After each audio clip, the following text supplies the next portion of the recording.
এর ভাইকে কখনো হিংসা করবা না, দুশ্মনী করবা না। তুমি যদি তোমার ভাইয়ের সাথে হিংসা করো, দুশ্মনী করো, তাইলে অন্যরা তোমাদের থেকে আগায় যাবে।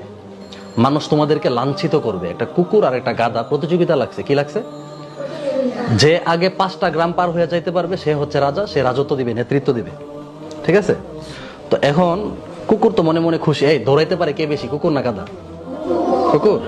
আচ্ছা, কুকুর মনে মনে খুশি যে আমি তো বেশি দৌড়াইতে পারি, আমার দৌড়ের স্পিড বেশি, তো গাধাকে আমি হারায় ফেলবো।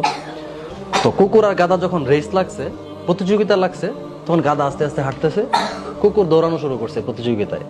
তো কুকুর যখন তার গ্রাম, তার এরিয়া পার হয়ে পরের গ্রামে গেছে, তখন তার যে অন্যান্য সাথী ভাইয়েরা ছিল, অন্যান্য কুকুর যে ছিল, তার জাতি ভাইয়েরা ছিল, এক এলাকার কুকুর আরেক এলাকায় গেলে কি করে? হিংসা করে না? দৌড়ানি দেয় না? হ্যাঁ। তো ওই এলাকার কুকুর দিছে তাকে দৌড়ানি, তো কুকুর তো দিছে দৌড়, কোন রকমে পারটার হইয়া পরে এই গ্রাম পার করছে। পার করে যখন পরের গ্রামে গেছে, ওই এলাকায় কুকুর আছে না, ওই এলাকার কুকুর আবার তাকে দিছে দৌড়ানি। এইভাবে করতে করতে সে গেছে পিছায়। তো যাই হোক, কোন রকমে সে দৌড়াইতে দৌড়াইতে হাঁপাইতে হাঁপাইতে 5 গ্রাম পার করে গিয়া দেখে কি গাধা ওইখানে সিংহাসনে বসে আছে।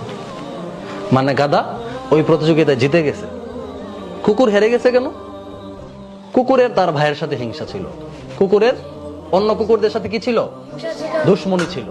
এই দুশ্মনী থাকার কারণে, ভাই ভাইয়ের দুশ্মনীর কারণে অন্যরা আগায় গেছে আর সে পিছায় গেছে। মানুষ তোমাকে লাঞ্ছিত করবে কিভাবে?